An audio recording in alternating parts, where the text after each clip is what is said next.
Europe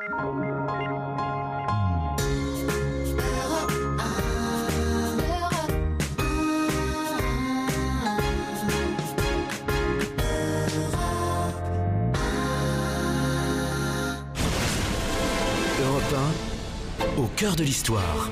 Franck Ferrand.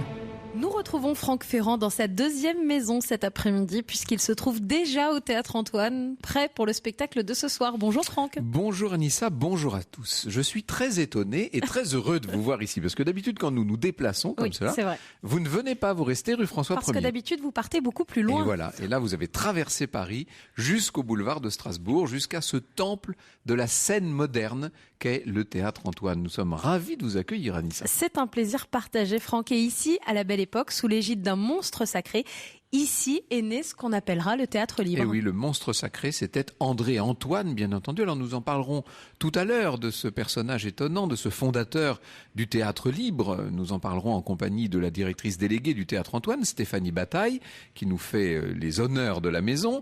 Il faut vous dire que ce théâtre, et c'est ce qui le rend unique, est resté véritablement dans son jus, comme il était du temps, sinon d'Antoine lui-même, du moins de celle qui lui a succédé, Simone Berriot. Tous les soirs, avant d'entrer en scène, je m'imprègne de ce cadre bourré de souvenirs. Et l'autre soir, j'étais en train de regarder des affiches anciennes, etc. Et je me suis dit qu'il fallait que je vous fasse partager ce bonheur. D'ailleurs, tout à l'heure, nous irons jusqu'à ma loge, mais qui surtout a été celle d'un grand homme de théâtre, Louis Jouvet. Jouvet qui aura livré ici son ultime mise en scène. Et c'est lui, Jouvet, que nous retrouvons dans la première partie de l'émission, en compagnie de deux amoureux du théâtre que nos auditeurs connaissent très bien. Exactement. Christophe Barbier, auteur d'un merveilleux dictionnaire amoureux du théâtre, et l'ami Thierry Geffrotin, qui lui aussi a traversé Paris avec nous. En fait, nous étions tous dans le même métro. Wagon. Oui, c'est ça, dans le même wagon. Il est venu s'encanailler jusqu'au boulevard du crime. Alors, pour commencer cette émission in situ, réalisée donc en public au Théâtre Antoine, je vous propose de revivre la plus grande aventure de l'existence de Louis Jouvet. C'était dans l'entre-deux-guerres, la création du cartel des quatre.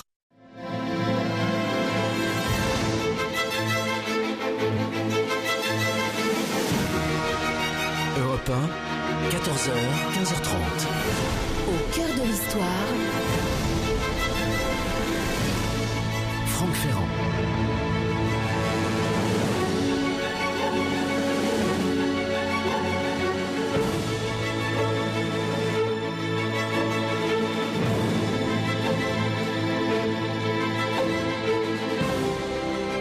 Instant privilégié sur Europe 1, nous évoquons Jouvet cet après-midi et le cartel dans le décor intact du foyer d'Antoine, boulevard de Strasbourg. Et oui, le foyer du Théâtre Antoine. Le 6 juillet 1927, 4 metteurs en scène et patrons de théâtre parisien d'une quarantaine d'années à peu près, ils sont tous du même âge, ils se connaissent bien, ils se regroupent dans une association qu'on va appeler le Cartel des Quatre, fondée, je cite les accords initiaux, sur l'estime et le respect réciproque et décidée à garder entre eux un accord total.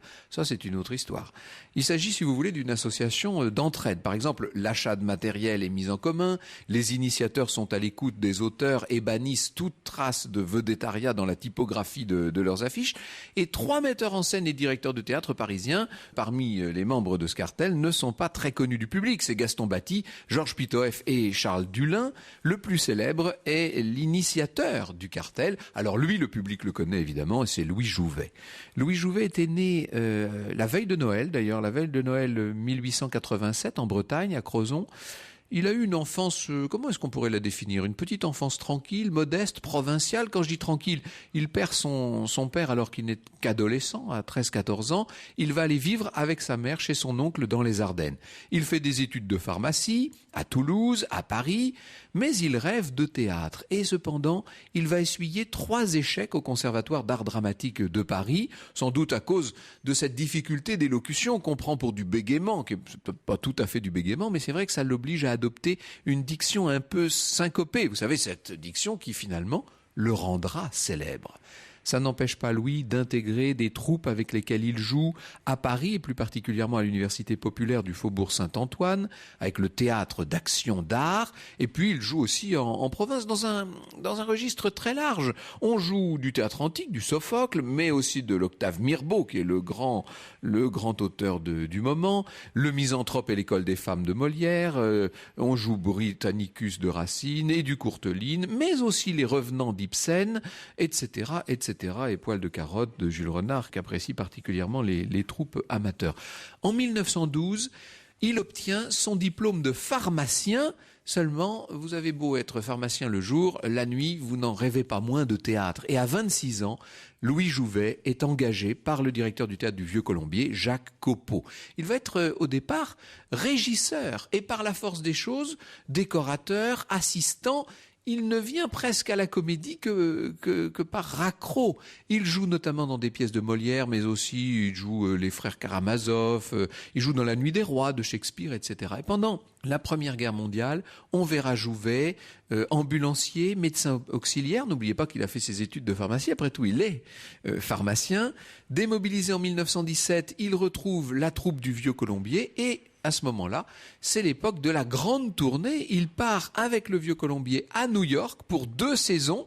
2 saisons qui ne remporteront pas un très grand succès, il faut bien le dire. Alors, après son départ du Vieux-Colombier, donc là on est au début des années 1920, Jouvet est engagé par Jacques Hébertot, extraordinaire, tous ces noms quand même, sont les noms fondateurs du théâtre moderne en France.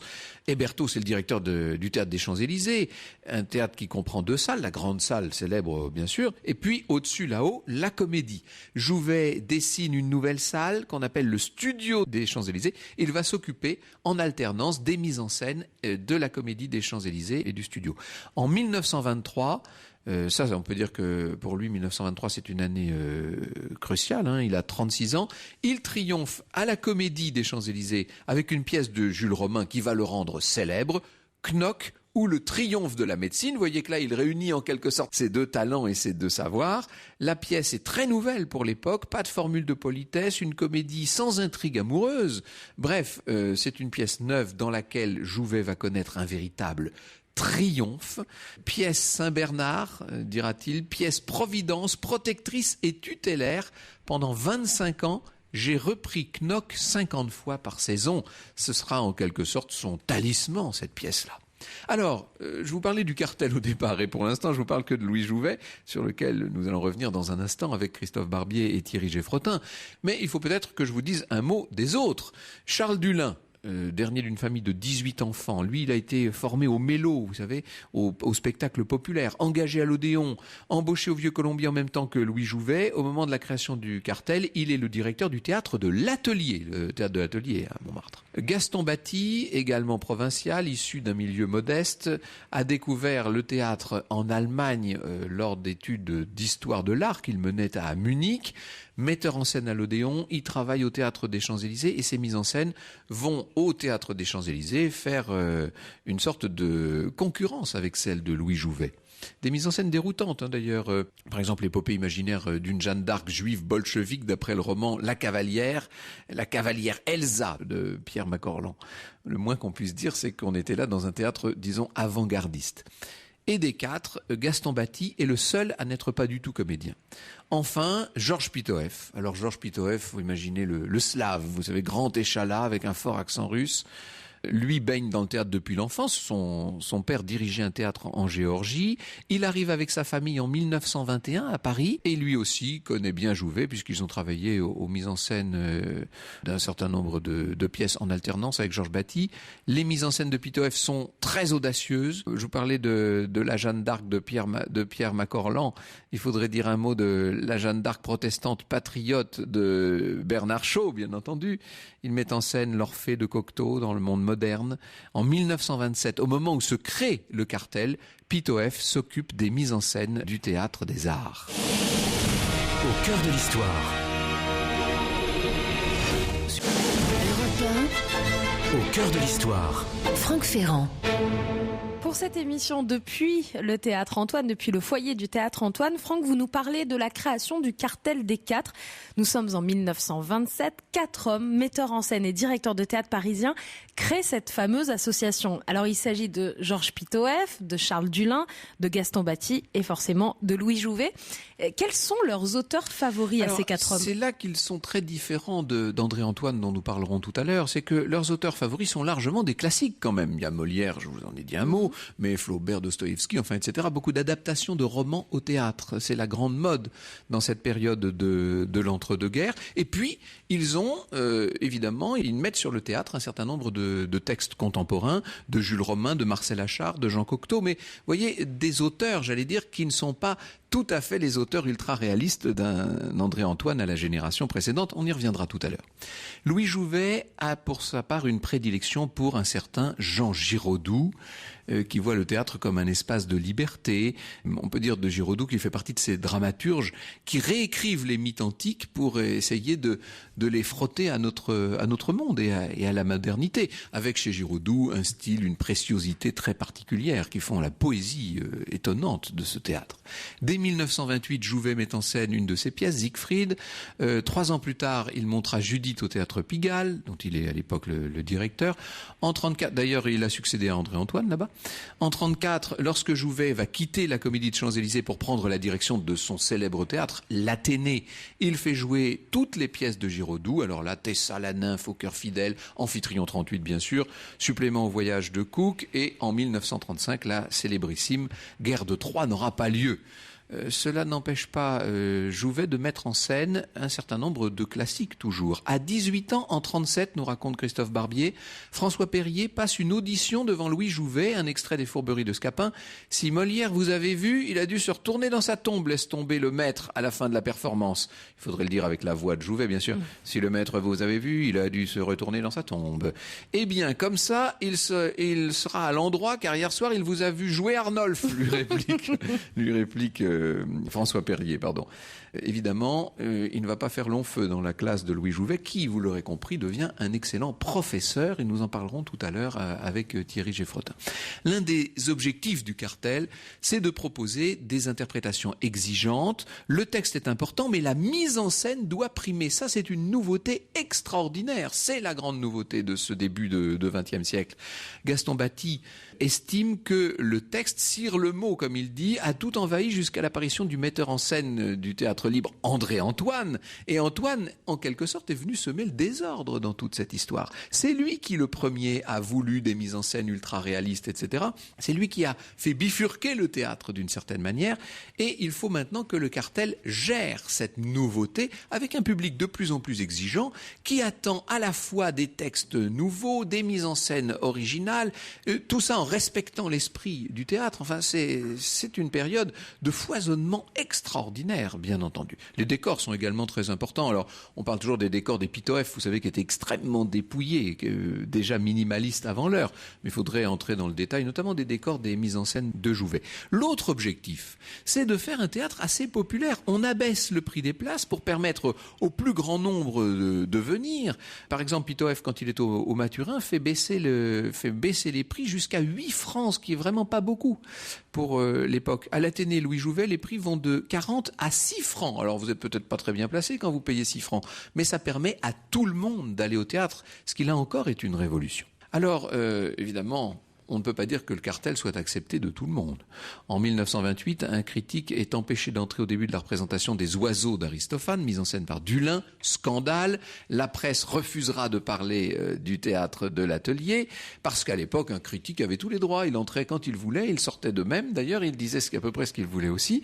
Le cartel va riposter. Plus de publicité dans les journaux. À ce moment-là, la presse est obligée de céder et finalement, les Oiseaux d'Aristophane seront représentés. Quelques mois plus tard, au théâtre de l'Avenue, c'est Batty qui fait polémique avec un malade imaginaire qui évoque le drame personnel de Molière. Vous voyez qu'on est là on pourrait presque dire dans ce qui va se généraliser après la guerre, c'est-à-dire des mises en scène qui tirent carrément le texte à elles. le cartel est surtout regardé de haut par une certaine élite qui a plutôt sa loge à la Comédie Française. La Comédie Française, c'est une institution sans doute un peu vieillissante à l'époque, mais qui n'en est pas moins le cœur et le centre, le cœur battant, si je puis dire, du théâtre. Et vous imaginez qu'on se moque beaucoup de ces espèces d'amateurs qui font un drôle de théâtre dans lequel on ne se retrouve pas. En 1936, avec l'arrivée au pouvoir du Front populaire, le ministre de l'Éducation nationale de l'époque, Jean Zay, va nommer un nouveau directeur à la tête de la Comédie Française. Alors évidemment, ça fait basculer un peu les choses en faveur, en quelque sorte, du cartel. Il décide de faire jouer des pièces du cartel, et notamment celle de Jouvet, qui est un homme assez proche du président du Conseil, Léon Blum, même s'il n'a jamais été très engagé à titre politique. Jouvet va mettre en scène 3 pièces, dont l'illusion comique de Corneille et le Cantique des Cantiques de Giraudoux.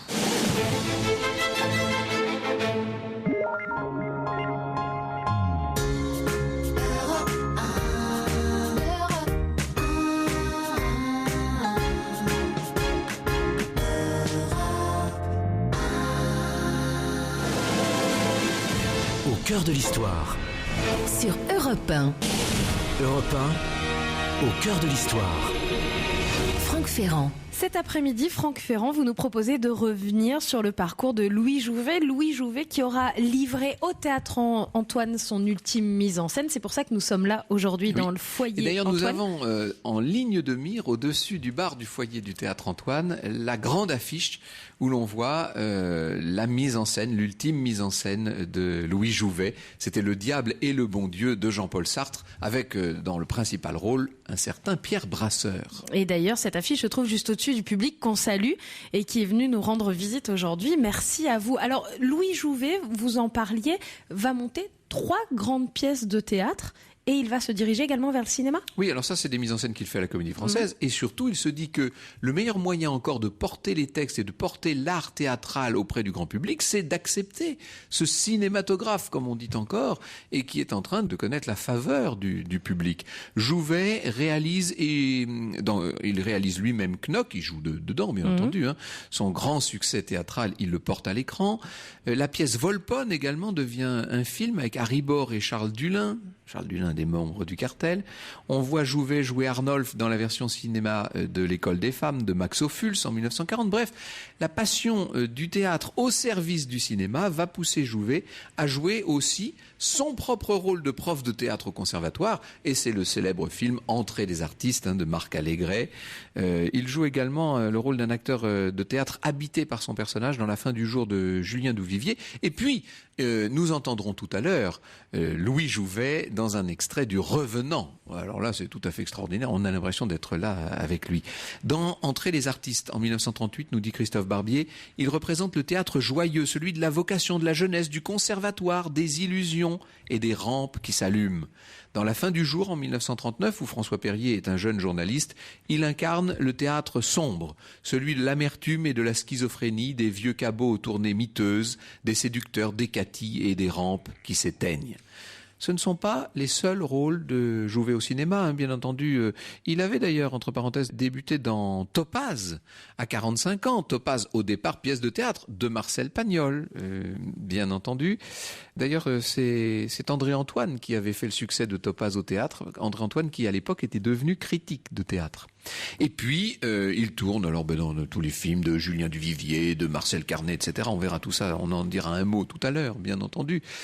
Grâce soit rendue au cinéma sans lequel la figure de Louis Jouvet serait bien oubliée, nous dit Christophe Barbier, car sa voix n'est rien sans le jeu hiératique de son visage, l'âme tranchante, fer de hache. Sa figure au regard de pique et aux lèvres verrouillées crée à elle seule le mystère et l'angoisse, mais qu'il ouvre de grands yeux et se fasse bouche bée.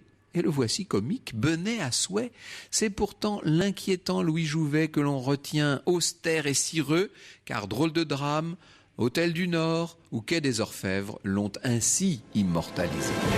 Bizarre, bizarre. Qu'est-ce qu'il a? Qui? Votre couteau. Comment? Non, vous regardez votre couteau et vous dites bizarre, bizarre. Alors je croyais que... Moi j'ai dit bizarre, bizarre, comme c'est étrange. Pourquoi j'ai dit bizarre, bizarre? Je vous assure, cher cousin, que vous avez dit bizarre, bizarre. Moi j'ai dit bizarre. Comme c'est bizarre.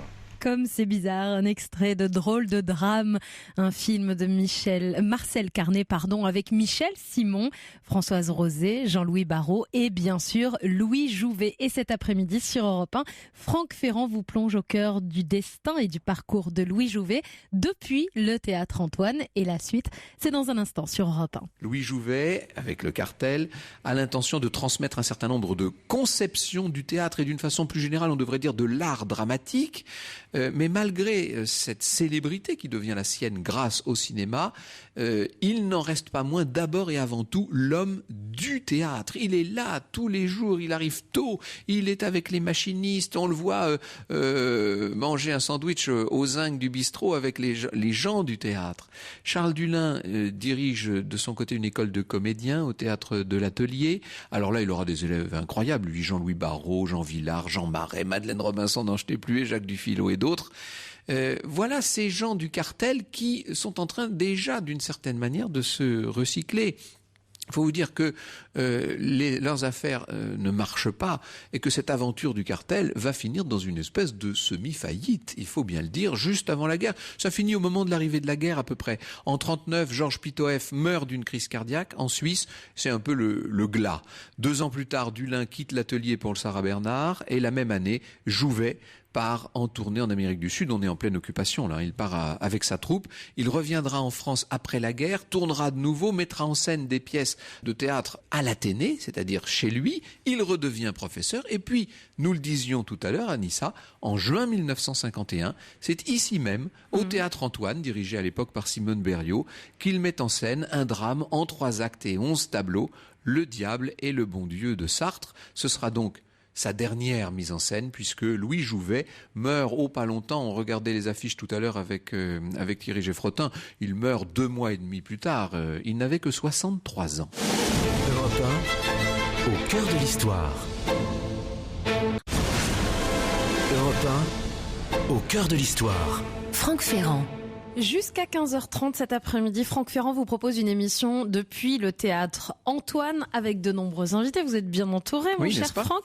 Enfin, ils sont plutôt à ma gauche, les invités, où moi je suis à leur droite pour être encore plus juste. Effectivement, vous êtes aux côtés de Stéphanie Bataille, qui est directrice déléguée du Théâtre Antoine, Christophe Barbier, que l'on ne présente plus et qui est aussi l'auteur du Dictionnaire amoureux du théâtre paru chez Plomb, et le journaliste culture d'Europe 1, Thierry Geffrotin. Thierry Geffrotin qui était là en avance, qui a arpenté les lieux. Il y a des fantômes dans ce théâtre, incontestablement. Il y a déjà André Antoine, qui alors pour la petite histoire, il crée son théâtre libre en 1887, c'est-à-dire l'année de la naissance de Louis Jouvet. Je veux pas y voir un symbole, mais enfin c'est beau de se dire qu'à ce moment-là... À l'époque, il était employé de la Compagnie du Gaz et c'était encore une troupe amateur. On y viendra tout à l'heure. On va raconter toute cette histoire. On ira se promener dans le théâtre, bien entendu, puisque nous sommes accueillis par Stéphanie Bataille. Merci beaucoup, Stéphanie, de nous avoir ouvert grand les portes de cette maison. Vous m'ayez ouvert les portes pour me recevoir dans votre émission. C'est formidable d'être ici. Nous sommes donc dans le foyer du Théâtre Antoine. Il faut décrire ce foyer pour nos auditeurs. Nous avons de grandes verrières illustrées de grisailles, comme des vitraux, on pourrait dire, qui donnent directement sur le boulevard lui-même, sur le boulevard de Strasbourg. Au 14. Voilà. Et alors là, le décor, c'est un décor éclectique des années 1880-90 qui est peint en rechampi de toute une gamme de roses, il faut le dire. Tout ça est très joyeux, très festif. Et puis, nous descendrons tout à l'heure pour aller nous promener dans la célèbre salle du Théâtre Antoine. Et on ira aussi dans les coulisses jusqu'à la loge de Louis Jouvet. Vous faites régner dans ce théâtre une atmosphère de famille. Je sais de quoi je parle, Stéphanie Bataille, puisque j'ai la chance de partager cette vie-là depuis quelques mois. Et c'est merveilleux d'être capable encore d'avoir une maison comme ça dans Paris, un véritable théâtre où l'on sert la soupe, si je puis dire. C'est un peu ça, je le fais au sens propre et au sens figuré, puisque je fais le repas pour tous les comédiens le samedi après-midi, parce que ça me paraît important pour les comédiens et la technique. C'est mon petit côté Jouvet, car je ne mets pas la technique de côté. Je trouve qu'évidemment, ils font partie intégrante et c'est indispensable d'avoir des formidables techniciens, et je suis ravie d'avoir des formidables techniciens au Théâtre Antoine, et ils participent à cette vie intense car nous jouons quasiment 7 jours sur 7. Et voilà, donc vous venez quand vous voulez au Théâtre Antoine, je serai ravie de vous accueillir. Et c'est vrai que c'est une maison, ça donne du sens. Voilà, le théâtre, c'est une maison, c'est du spectacle vivant, et c'est un véritable échange. Au moment où vous franchissez la porte pour arriver dans le hall, où on vous remet vos billets, et bien je me fais une joie de vous accueillir jusqu'au foyer, puis ensuite dans la salle. Oui, et voilà. c'est une véritable fête, et c'est ainsi que sont accueillis ici les spectateurs. Alors on parlera d'Antoine, de son théâtre, du théâtre libre tout à l'heure. Je voudrais que nous revenions un instant sur ce cartel dont je viens de vous dire quelques mots. Christophe Barbier, on peut dire du cartel qui aujourd'hui est une sorte de golem. Aujourd'hui, on parle du cartel comme la plus grande période de l'histoire du théâtre français. Il n'a pas été si bien accueilli que ça, le cartel de Dulin, Batty, Pitoëff et Jouvet. Il n'a pas été bien accueilli, il n'a pas tellement réussi finalement. Oui, c'est une association au départ d'ailleurs qui est une association assez défensive. Ils se rendent compte tous les quatre que ça va être difficile pour eux économiquement, que ça va être difficile aussi dans la bataille du théâtre, dans la bataille contre les critiques, dans la bataille contre le bon goût. Et c'est une association pour résister à tout cela. Alors ils ont failli atteindre le nirvana quand même, parce que quand Bourdet est à la Comédie Française et fait appel à eux, ils se disent ça y est, là désormais notre goût, notre vision des choses, notre vision du théâtre va entrer dans le Saint des Saints, c'est-à-dire le théâtre français. Et ça ne marche pas vraiment. Les mises en scène n'ont pas laissé une trace indélébile dans leur passage au français, et très vite ensuite on a la guerre et tout le théâtre se délite. C'est une association défensive, et en même temps ça a été une manière pour eux de prolonger ce que Antoine et quelques autres, ce que les pionniers de la mise en scène avaient lancé, en l'adaptant à la société française. C'est ça. C'est-à-dire qu'Antoine avait importé des auteurs très exigeants, très difficiles, comme les auteurs nordiques ou les auteurs de l'Est. Strindberg, Ibsen. Donc difficile d'accès pour un public français, mais formidable point d'appui littéraire pour un metteur en scène. Et avec le cartel, on a cette transcription de la volonté des régisseurs, c'est-à-dire des metteurs en scène, dans des pièces accessibles à la France, au public français, parce que parlant de la société française. Oui. Et là, cette mise de plein pied entre une société et un art qui se modernise, c'est sans doute leur grand legs. Avec la personnalité très singulière de chacun, bien entendu. Dulin peut-être un peu plus âpre. Dulin plus âpre et sans doute plus homme d'affaires. Voilà. Jouvet sans doute le plus pur dans sa relation au théâtre, à l'art du comédien, le plus poétique. Pitoëff complètement fou, disons-le. Pitoëff complètement fou. Là, c'était l'expérience théâtrale, on va dire. Bien sûr, slave donc fou. Et donc ce cocktail extrêmement explosif avec Batty le plus discret a été quand même extrêmement important. D'autant que ça a présidé aussi à l'éclosion de 2-3 autres phénomènes importants du théâtre français, dont la décentralisation. Et voilà. Parce qu'autour d'eux, Copeau par exemple, mais aussi eux-mêmes, ils ont porté cette volonté d'aller emmener le théâtre au plus près du public, donc aussi en province, comme on disait. En province, dans les régions, dans les campagnes. Ça va donner Copeau et ses copiaux. L'expérience de New York, c'est-à-dire exporter le théâtre français, la culture française vers un public qui, honnêtement, n'était pas vraiment au rendez-vous, leur a donné aussi envie d'aller vers le peuple en France. Il y a un livre merveilleux que vous aimez, comme moi, feuilleter, c'est celui d'André Degaine, bien entendu, une histoire dessinée du théâtre, où l'on ne parle en gros que de ce théâtre de création. Ce qu'il ne faut pas oublier, c'est que lorsqu'on est au milieu des années 30, que le cartel est en train d'essayer de trouver un public, et s'essouffle beaucoup, il y a 2 autres grands phares du théâtre que sont la Comédie Française, ne l'oublions pas, qui à l'époque est encore très rayonnante, bien entendu, qui l'est redevenue depuis, après un certain passage à vide, disons-le, et puis le Grand Théâtre de Boulevard, avec notamment le Roi de Paris, Sacha Guitry à l'époque, qui propose une toute autre version du spectacle. C'est la grande distraction bourgeoise, c'est-à-dire le théâtre d'esprit, c'est pas du tout vulgaire, mais c'est un théâtre qui veut faire rire et qui veut distraire les gens de leur existence. Avec le cartel, on a un théâtre qui n'est pas un théâtre de distraction, mais un théâtre au contraire d'introspection, de recherche de ce qu'est l'âme humaine. Vous citiez tout à l'heure l'anecdote de François Perrier auditionnant devant Jouvet. Ils sont devenus après assez amis. Et après la guerre, quand Jouvet reprend Don Juan, Perrier va lui rendre visite dans sa loge à la fin du spectacle, et Jouvet se jette sur lui en lui disant ne touche pas à ça, ne touche pas à ça. Alors Perrier est surpris, lui dit Don Juan non, mais je peux peut-être jouer Sganarelle quand même. Et Jouvet le prend par les épaules et lui dit « Ne touche pas à ça, ça brûle ».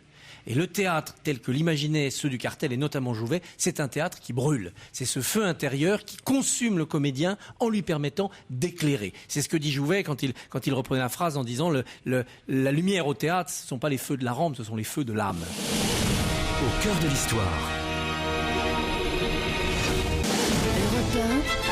Au cœur de l'histoire. Franck Ferrand. Jusqu'à 15h30, au cœur de l'histoire, aujourd'hui s'est installé au cœur du théâtre Antoine, dans ce magnifique foyer. Mais qu'est-ce que vous faites là, vous? Et je suis ravie d'être à vos côtés aujourd'hui. C'est une magnifique délocalisation. Merci de m'avoir invité, Franck. Non, mais vous êtes toujours chez vous dans cette émission. Parce mais que je reste. Ce soir, je vous parle applaudir. là-bas, j'ai l'impression. Je dis alors, comment ça va, rue François 1er? Non, cette fois-ci, je vous ai suivi.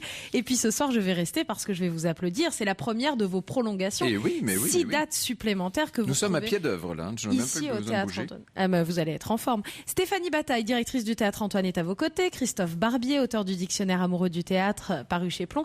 Et puis, le journaliste culture d'Europe 1, Thierry Geffrotin, est également avec nous aujourd'hui. On peut dire, Thierry Geffrotin, que sans le cinéma, on aurait en partie oublié Louis Jouvet et qu'on aurait complètement oublié le cartel. C'est ça qui est assez étonnant. C'est-à-dire que c'est cet art secondaire et subalterne, à leurs yeux, à tous, qui les a sauvés d'un oubli quasi certain. Alors subalterne, peut-être pas tant que ça finalement, même pour Jouvet, parce qu'évidemment on veut faire dire aux comédiens de théâtre que c'est alimentaire que de faire du cinéma. Je pense que c'est plus subtil que ça. Ce qui est vrai, c'est que Jouvet d'ailleurs ne se regardait pas. Il n'assistait pas à ses films, à ses propres films, parce que, disait-il, c'est une espèce de double, ça le mettait mal à l'aise. Mais en effet, le cinéma, n'oublions pas, donc il est décédé il y a 65 ans, c'est-à-dire ceux qui l'ont vu jouer, ils sont ou très vieux ou ils sont décédés. Donc pour nous, le cinéma, ça reste le moyen de voir ce qu'était Jouvet. Et vous l'avez dit tout à l'heure, Franck, dans Entrée des artistes notamment, où il joue le rôle d'un professeur au conservatoire, on voit aussi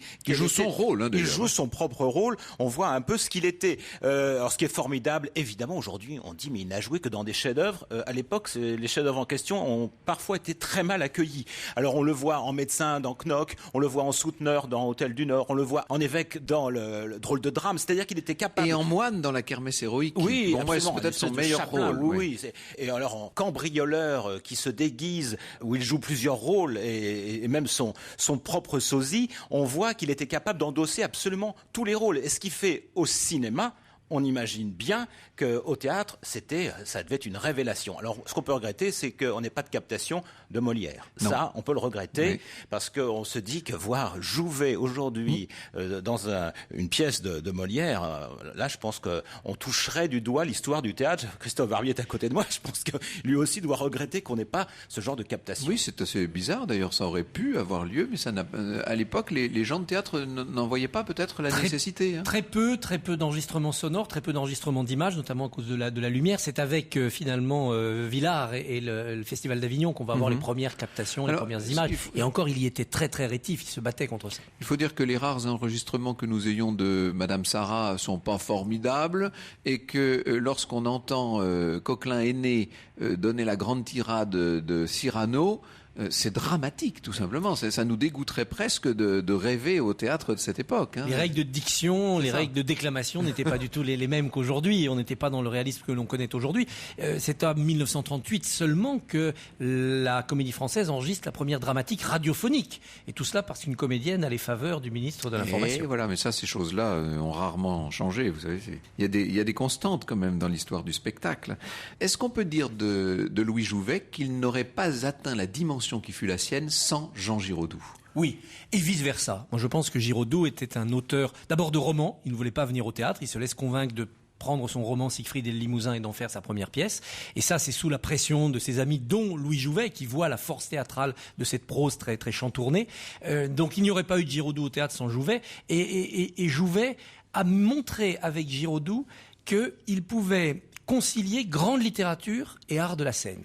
C'est-à-dire des décors formidables. On dîne, par exemple, on est chez les paysans, puis on est à la cour, donc une très grande scénographie, et en même temps, un théâtre qui se lit autant qu'il s'écoute. Et cette rencontre des deux, ça pouvait donner des choses terriblement ennuyeuses. Et il a réussi à en faire quelque chose de très populaire. Le dernier spectacle, d'ailleurs, qu'il montre, après la mort de Giraudoux, c'est La Folle de Chaillot. C'est-à-dire le plus populaire des spectacles. Formidable. Et il y avait une symbiose entre les deux. Ça, c'est assez magnifique. C'est une des belles histoires de collaboration théâtrale. Oui, c'est une rencontre de deux maîtres, en fait. C'est deux personnalités très fortes, aucune ne dominait l'autre, et une véritable complicité. Par ailleurs, ils étaient très complémentaires sur le plan de la philosophie. C'est-à-dire que Giraudoux était habité dans toute son œuvre de la guerre et de la recherche de la paix.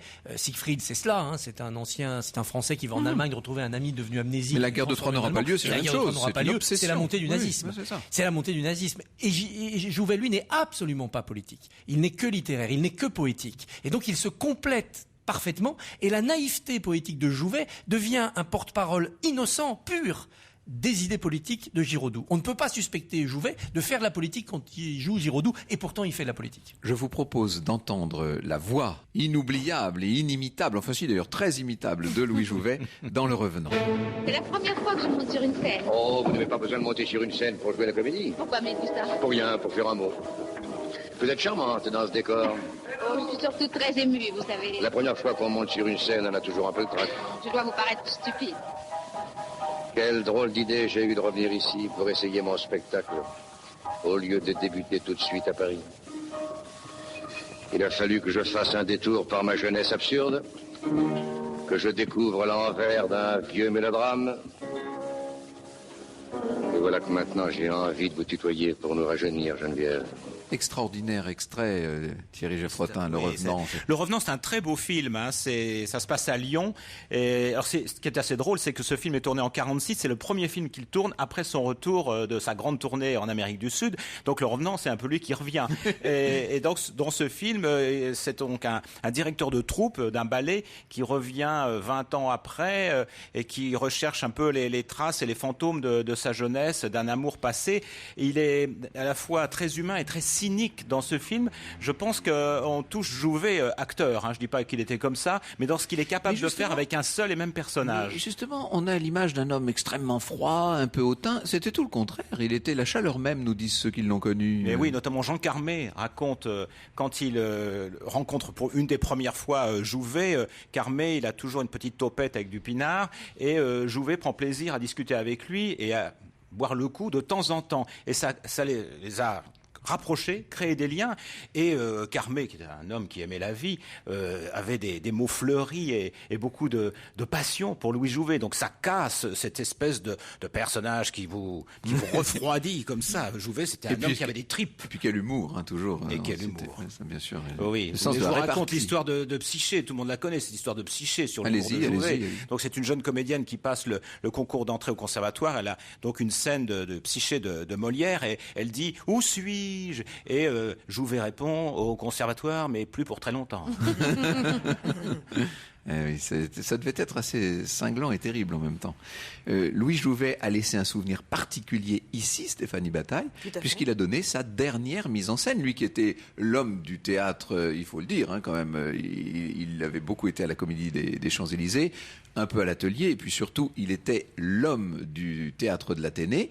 Il a donné sa dernière mise en scène chez Simone Berriot, ici, et c'était une mise en scène d'une pièce de Sartre en plus. Tout à fait. Oui. C'était donc Le Diable et le Bon Dieu, et il nous reste son Christ, que je vais vous faire découvrir tout à l'heure. Oui, on va aller voir ça. On a le Christ dans l'escalier qui nous mène au cintre, et c'est toujours très très émouvant de se retrouver face vraiment à ce Christ immense, en haut de l'escalier, au niveau de la symbolique, c'est très fort, et puis de se dire que ça fait partie des créations de Louis Jouvet, c'est toujours assez bouleversant de se retrouver face à lui. Voilà, quand on n'a pas le moral, moi j'y vais, et je veux dire que ça me le remonte bien. Et une des loges au rez-de-chaussée est consacrée c'est votre à Louis loge. Jouvet. C'est ma loge. C'est votre loge. Je vous avoue que c'est très intimidant. C'est la loge Louis Jouvet, Franck Ferrand maintenant. D'avoir le regard de Louis Jouvet comme ça, c'est très inspirant. D'ailleurs, ce que je vous propose, c'est qu'on aille là-bas tout de suite. On va aller se promener derrière la scène. Avec grand Europe 1, au cœur de l'histoire. Europe 1, au cœur de l'histoire. Franck Ferrand.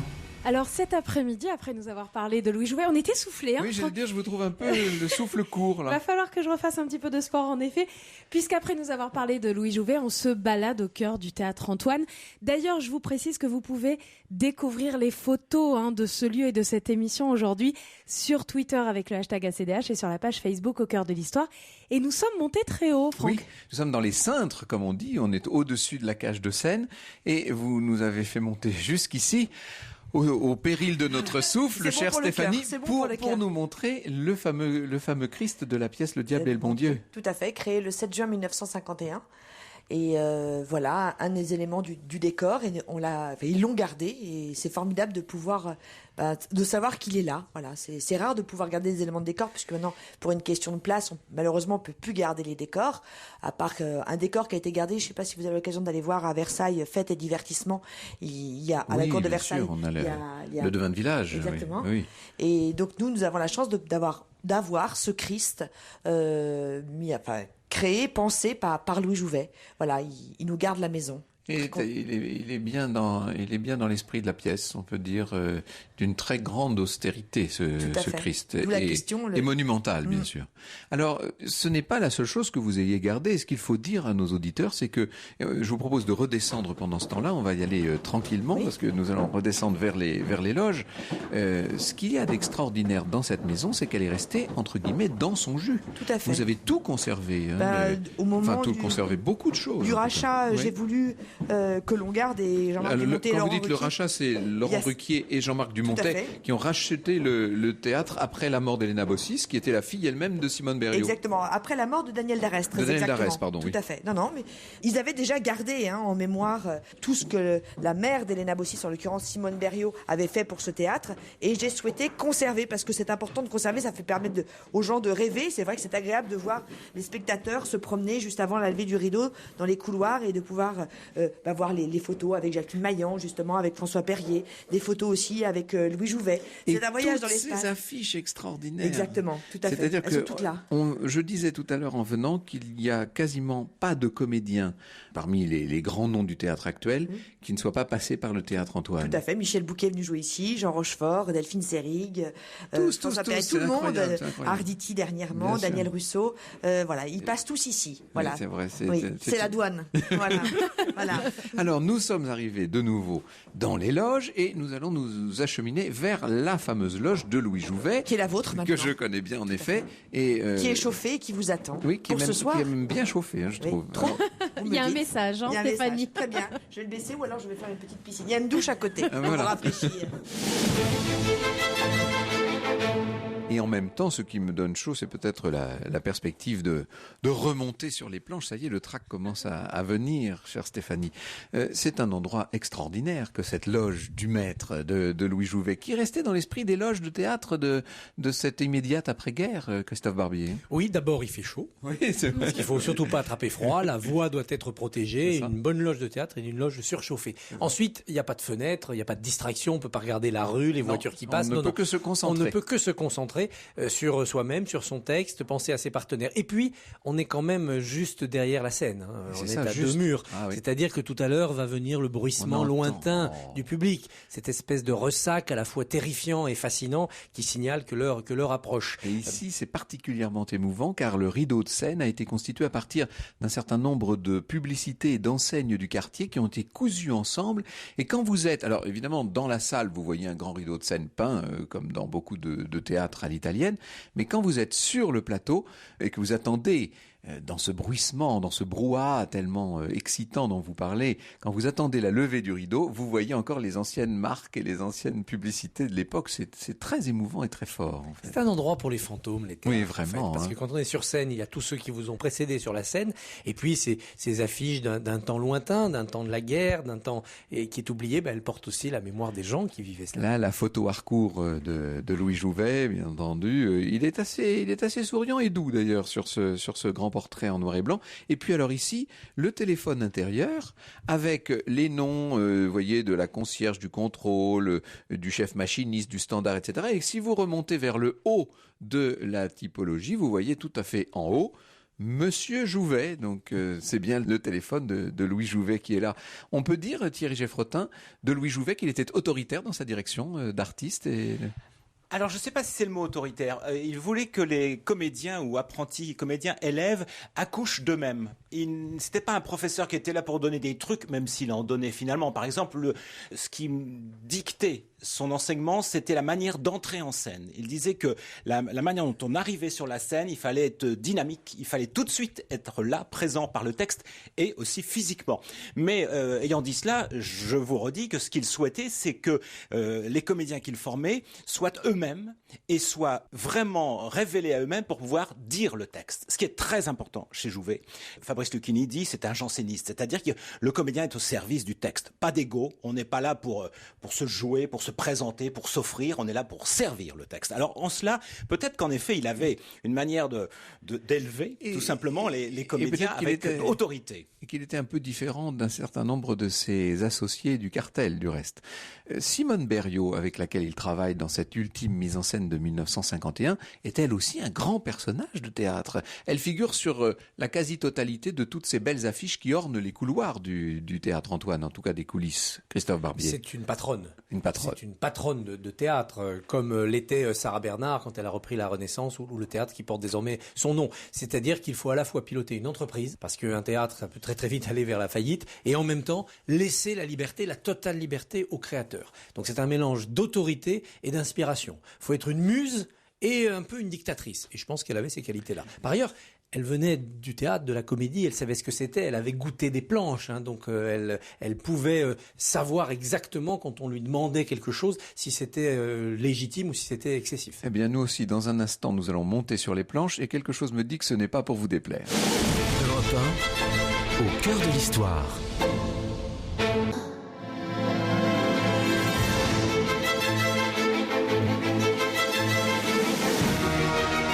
Europe 1, 14h, 15h30.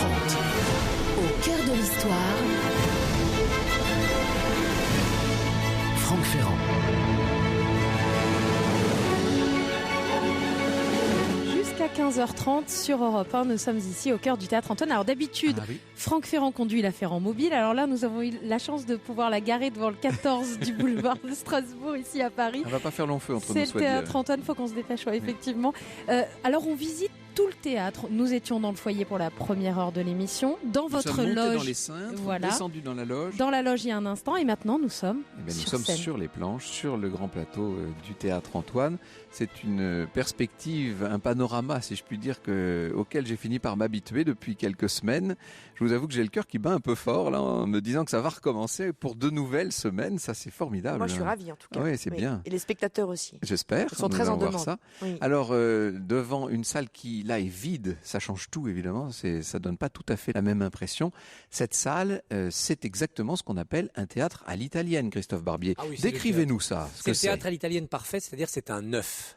Un œuf, c'est quoi? C'est où que vous soyez, vous êtes à égale distance des autres êtres humains qui partagent ce moment. Donc vous vous sentez, quand vous êtes sur scène, comme le poussin de l'œuf. Vous allez devoir sortir de cet œuf pour prendre votre envol. Et ça porte une chaleur, ça porte tout le confort en fait du ventre maternel. Parce qu'un œuf, c'est ça aussi. Et les théâtres à l'italienne, les beaux théâtres à l'italienne se reconnaissent à cette ambiance-là. Et puis, un théâtre à l'italienne, c'est des étages aussi. Une corbeille, un premier balcon, un deuxième balcon, le paradis. Et tout cela, ça dénotait jadis les classes sociales. Aujourd'hui encore un petit peu parce que les prix ne sont pas les mêmes, mais tout de même ça crée la verticalité, c'est-à-dire qu'on est dominé par des spectateurs qui vous regardent d'en haut, mais vous les avez aussi à vos pieds dans l'orchestre. Alors les fauteuils d'orchestre, ici la travée centrale avec des baignoires qui ne sont pas très nombreuses au Théâtre Antoine, un premier balcon qu'on appelle la corbeille qui donne de part et d'autre de la scène sur ce qu'on appelle les loges d'avant-scène, et puis au-dessus un deuxième et un troisième balcon qui lui est en encorbellement avec une profondeur d'ailleurs, donc c'est vraiment le théâtre à l'italienne tel qu'on peut l'imaginer. On dirait la page du Larousse consacrée au théâtre, là, c'est ça. Exactement. Et on voit par la porte qui est ouverte à la corbeille, au fond, le foyer. Le foyer où nous étions tout à l'heure. Et ça porte aussi l'idée de la fragilité du théâtre, parce que là, sur le premier balcon, nous avons Corneille, Molière et Racine qui sont écrits. Les noms sont éternels, mais au foyer, on a vu Monsieur Decoq, Monsieur Scribe, l'auteur le plus joué du 19e, complètement oublié. Aujourd'hui, plus personne ne joue les pièces de Scribe. Mais il n'est pas le seul. Le grand succès au 18e au théâtre, c'est Voltaire. Qui joue aujourd'hui les tragédies de Voltaire? C'est injouable. Donc vous voyez, le théâtre est à la fois éternel et extrêmement fragile. Voltaire était convaincu d'être un dramaturge. Bien sûr, il voulait rester à la postérité pour cela. J'étais l'autre jour à l'Opéra Garnier de Monte-Carlo. Je regardais les noms des compositeurs qui figurent sur l'attique. Il n'y en a quasiment plus aucun qu'on connaisse. C'est aussi étonnant. Sic transit Gloria Mundi. C'est assez terrible. Alors, ici, 2 dates. 1897 sur la loge d'avant-scène côté jardin et 1943 côté cour. 1897, c'est l'arrivée ici d'André Antoine. 1943, c'est l'arrivée ici de Simone Berriot. C'est aussi la date de la mort d'André Antoine, par ailleurs. 97, c'est une période très spéciale, très particulière, Thierry Geffrotin, pour lancer une troupe et pour lancer un genre, parce que ça va être le début de ce qu'on appellera le théâtre libre. libre. Oui, absolument. Vous l'avez dit tout à l'heure, en 97, on est à un tournant, c'est-à-dire, alors Guitry est encore un gamin, parce qu'il est né en 85, il a 12 ans, mais il y a un grand répertoire qu'on a oublié. Tout à l'heure, alors que nous parlions, Franck, de théâtre, on parle d'Octave Mirbeau, par exemple, de ses grandes pièces, et ce nouveau théâtre qui arrive, qui affleure, il se ferait un chemin un peu compliqué. Alors, 1897, Jouvet est tout gamin, là, pour le coup, il a 10 ans. Je pense qu'il doit déjà aimer le théâtre, mais il ne le sait pas, parce qu'il n'a jamais parlé de vocation.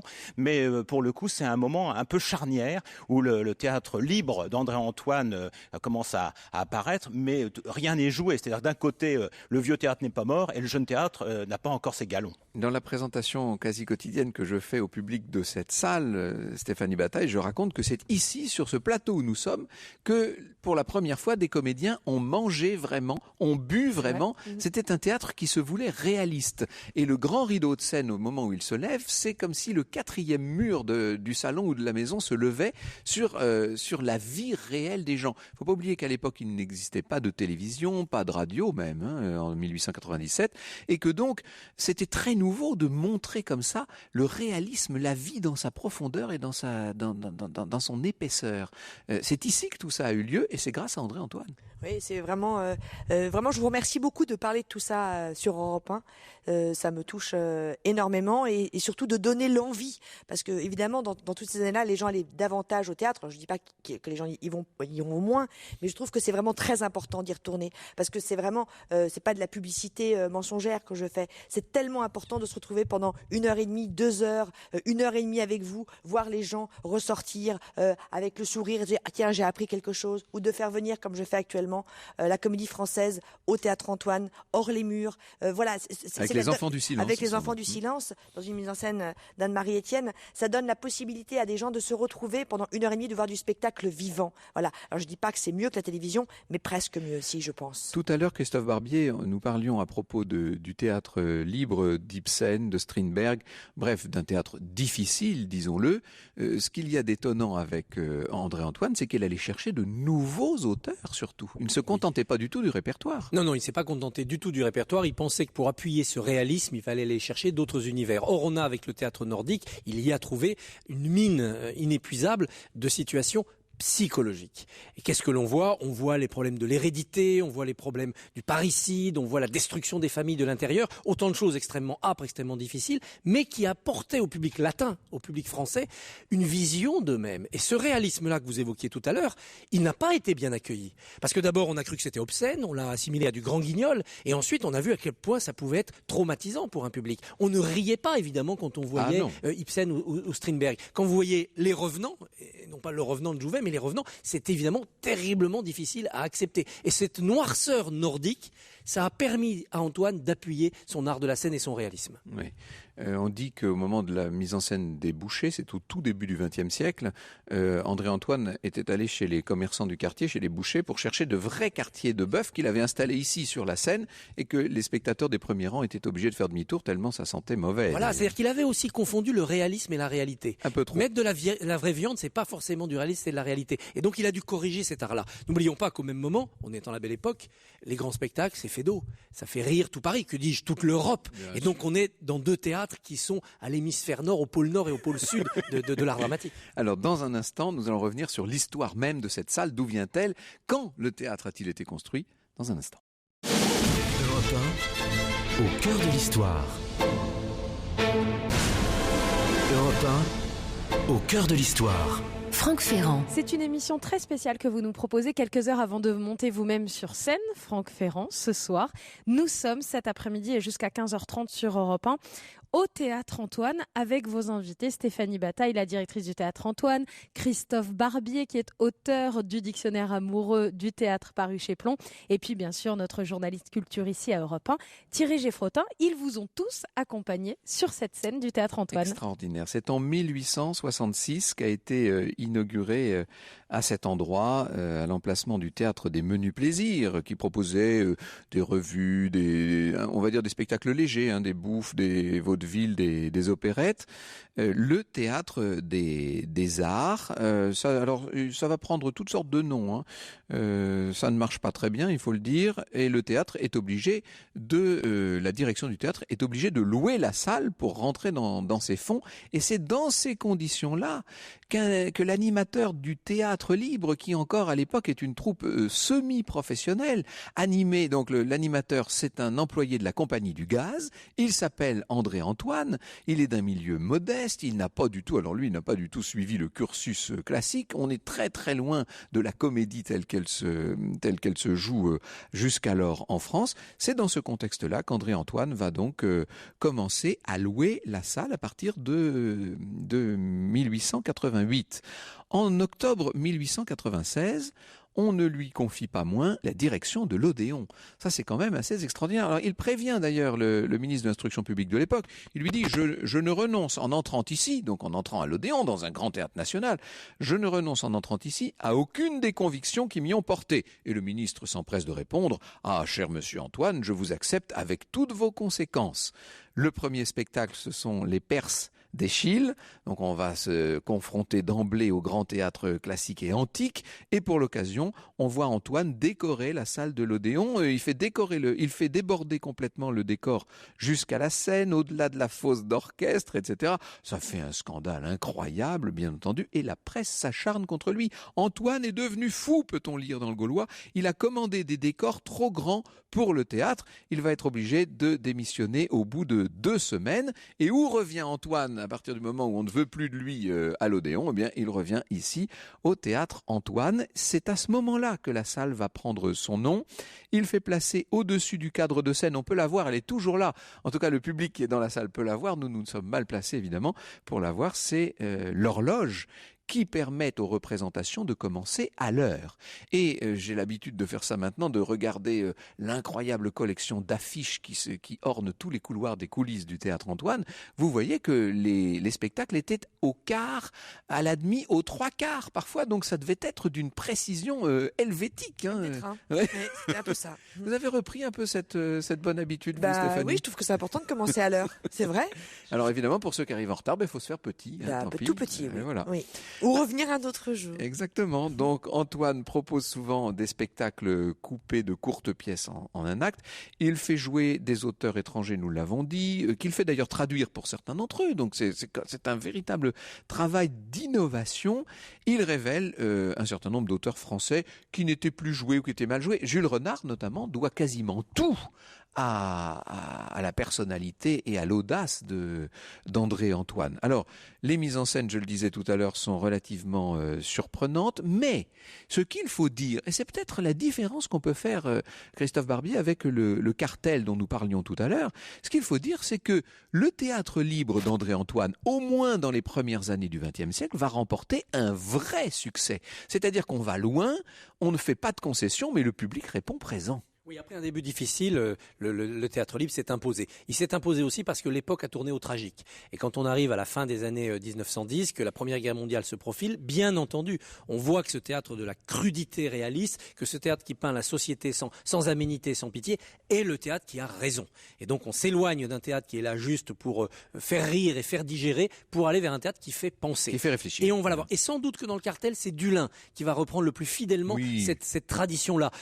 Jouvet allant plus vers un théâtre onirique, un théâtre de l'évasion plus littéraire avec Giraudoux qu'on citait tout à l'heure. Et ça, on le doit à Antoine. On doit à Antoine ce combat presque politique, en fait, d'avoir imposé sur la scène une peinture de la vie de la salle, mais montrée au scalpel. Et derrière cela, qu'est-ce que l'on a? On a Brecht. Oui. On a Brecht qui va arriver avec, d'une manière plus idéologique, encore une nouvelle collective, génération, voilà. Une génération qui va arriver en poussant encore plus sur la scène le monde tel qu'il est. Et puis chez nous, Sartre, évidemment. Oui, parce que les auteurs français qui vont se mettre dans cette lignée-là sont des auteurs, comme toujours en France, qui pensent, des intellectuels. Et donc, Sartre et Camus vont venir se battre. Et cette scène, on a été le lieu, le champ de bataille, parce qu'il n'y a pas beaucoup de théâtres en France où Sartre et Camus ont eu droit de citer. Il fallait choisir son camp. Il y a très peu de comédiens de metteurs en scène qui ont servi l'un et l'autre. Serge Reggiani, par exemple, est l'un des rares comédiens à avoir joué du Sartre et du Camus. Fallait choisir son école, on était quand même dans une guerre philosophique. Et là, il faut rendre de nouveau hommage à Simone Berriot, incontestablement. Donc, en tout cas, Antoine reste jusqu'en 1906, ici, après quoi il va reprendre la direction de l'Odéon, mais alors cette fois, il entre par la grande porte, si je puis dire, il est devenu une sommité, il est mondialement connu, bien entendu. Ça ne l'empêche pas de souffrir d'une forme de relégation, incontestablement.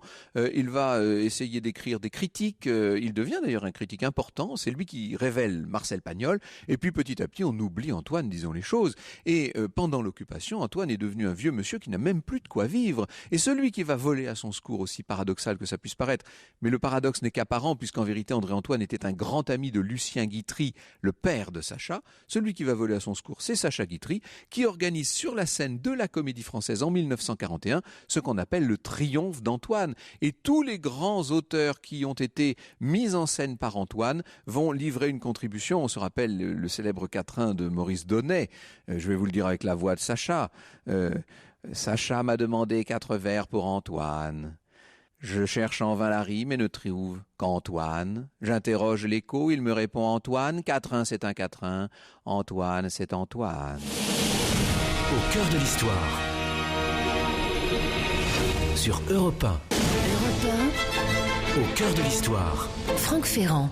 1h30, ça passe vite, Franck, puisque nous sommes presque à la fin de l'émission. On voudrait continuer. Il faut revenir ce soir à 19h. Et ben voilà. Mais on va avoir la preuve aussi avec vous sur scène qu'1h30, ça passe très vite au Théâtre Antoine.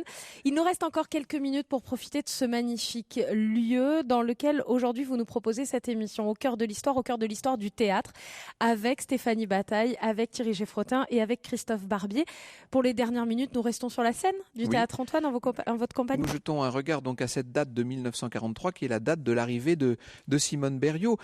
Simone Berriot n'a pas l'austérité d'Antoine, c'est le moins qu'on puisse dire. 40 ans plus tard, le théâtre a évolué. Elle est quoi? Elle est comédienne, elle est chanteuse, c'est une femme... Elle vient de la scène. Elle vient de la scène, oui, bien sûr. C'est une femme des planches, donc elle a cette vie-là, elle a ce côté expansif, chaleureux, et en même temps, c'est une forte femme quand même. C'est une main de fer. C'est une main de fer, si j'ose dire, glissée dans une robe pigeonnante. Il y avait aussi cette dimension extrêmement séductrice, extrêmement dévoreuse de la vie et dévoreuse d'hommes. Il fallait cela quand même pour gérer les monstres sacrés qui se sont succédés ici, parce que vous imaginez dans la salle Sartre assis dans un coin, Jouvet à côté et sur scène des comédiens comme Pierre Brasseur, autant vous dire qu'à la fois il y avait du caractère, un peu de testostérone aussi, et qu'en face il fallait une femme quand même pour les tenir. Et elle les a tenus longtemps, parce qu'il faut dire que la longévité de Simone Berriot est extraordinaire. Finalement, dans l'histoire du théâtre français, il y a beaucoup de femmes comme ça qui ont dirigé des théâtres longtemps et solidement. On citait Sarah Bernard, il y a Simone Berriot, il y a Marie Belle, il y en a beaucoup qui ont été de véritables patronnes de théâtre, et il y en a d'ailleurs aujourd'hui. Stéphanie, n'est-ce pas? Stéphanie est avec nous. On a Myriam de Colombie au Montparnasse. Bien sûr. Il faut qu'on s'interroge là-dessus. Pourquoi les théâtres sont aussi bien dirigés par les femmes? Parce que je pense qu'il faut un mélange, mais extrêmement savant, alchimique, d'autorité, mais indéfectible, absolue, en airain, en acier, et en même temps de sensibilité sublime. Oui, de sensibilité d'une sorte totale. de douceur maternante. Mais oui, parce qu'un homme, au bout de quelques doutes sur une pièce, il va lâcher. Il va dire, oh là là, non, je préfère pas continuer l'expérience, il y a trop de risques. Il n'y a qu'une femme pour dire, allez, je vais jusqu'au bout, j'ai cette audace-là et en même temps j'ai cette fermeté-là. Depuis que Laurent Ruquier et Jean-Marc Dumontet ont racheté cette salle, Stéphanie Bataille, la programmation est assez éclectique, il faut dire. Oui, c'est ça que je trouve intéressant, justement, pour avoir un public le plus large possible. On peut aussi bien avoir un Gaspard Proust que la Comédie Française en ce moment. Vous également à 19h. Du Barillet-Grédy avec Folle Amanda, puis ensuite avec Fleur de Cactus dans une mise en scène de Michel Faux. Voilà, c'est une véritable ouverture. Oui, vous vouliez dire quelque chose, Thierry, je vous en prie. Je veux dire ce que vous ne direz pas, savoir qu'il faut voir absolument Les Enfants du Silence, qui est donc monté par la troupe de la Comédie Française. C'est dans un théâtre privé, c'est la preuve qu'il n'y a pas un théâtre privé, un théâtre public, il y a le bon théâtre, et en l'occurrence c'est le cas. Voyez cette pièce qui était époustouflante, puisque pour le coup, les comédiens du français ont appris la langue des signes. Extraordinaire. Et c'est une très grande pièce. Je me permets de le dire pour vous. Permettez-vous, parce que je n'aurais pas osé, mais c'est exactement ce que je pense. Donc venez, je vous attends. Jusqu'au 26 février. Thierry vient de faire son métier de critique d'art et de critique dramatique. Et moi, en tant que directrice, je vous attends. Je suis à la porte. Oui, je suis là. Et aussi à la caisse. Là, je suis un peu partout. Toujours à la porte, Stéphanie, pour accueillir le public et aussi les retardataires lorsqu'il y en a. Oui, et aussi de vous si vous avez besoin de quoi que ce soit, Franck. Alors, un mot peut-être de la fille de Simone Berriot, Elena Bossis, qui a tenu cette maison jusqu'en 2011. qui était un personnage. Moi, je me rappelle avoir visité avec elle la loge d'Antoine, qu'on ne voit plus maintenant. Cette La loge est ouverte. Elle est ouverte toujours. Oui, bien sûr. Il faut que j'y monte alors. Bien sûr, je vous reçois quand vous voulez. Oui, et le travail a été important aussi d'Hénin et de Daniel Darès, parce qu'ils ont fait le pont entre cette époque des très grands écrivains intellectuels qu'on citait, Sartre et les autres, et l'époque actuelle où on a le chaudron, où l'on peut mélanger en effet la comédie française et ce qu'on considérait comme du boulevard, c'est-à-dire Barillet et Grédy, tout ça dans un même lieu avec un public qui prend un plaisir équivalent, même si c'est très différent. Et le pont a été fait en assurant une programmation où on pouvait voir se succéder au printemps, l'été, parce qu'on a joué ici beaucoup pendant les saisons d'été, et à l'automne, du Marivaux, donc le théâtre de répertoire le plus classique, du théâtre dans l'esprit d'Antoine, par exemple Victor ou les enfants au pouvoir de Vitrac ici avec Laurent Deutsch, c'était une grande mise en scène, et des comédies beaucoup plus légères, des comédies contemporaines, comme on aime à s'en offrir. Et avoir eu avec la fille de Simone Berriot, cette longue passerelle qui nous a amené au chaudron actuel, c'est pas un hasard. Et je pense que l'esprit d'Antoine, il est là. Il est là dans l'idée que pour être un théâtre qui est au plus près de l'état de la société aujourd'hui, il ne faut avoir de barrières vers aucun genre. Plus de frontières publiques-privées, la comédie française a sa place ici.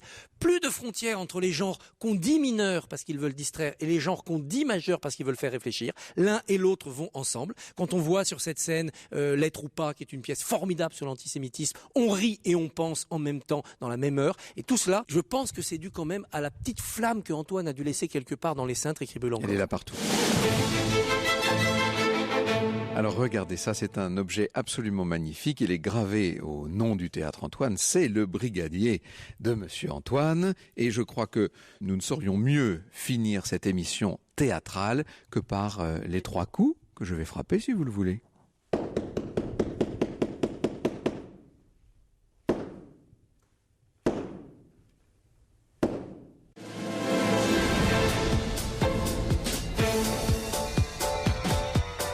Voici Alessandra Sublet. Bonjour Alessandra. Bonjour Franck Ferrand, merci beaucoup. Effectivement, la Cour des Grands arrive tout de suite, 15h30, 17h avec Guy Carlier, Francesca Antonioti, Jérôme Béglé et Jérémy Michalak. Alors, à tout de suite sur Europe 1. Merci beaucoup Alessandra. Eh bien écoutez, je vous laisse rentrer tous le François 1er. Moi je reste ici au Théâtre Antoine et je vous dis à lundi, chère Anissa.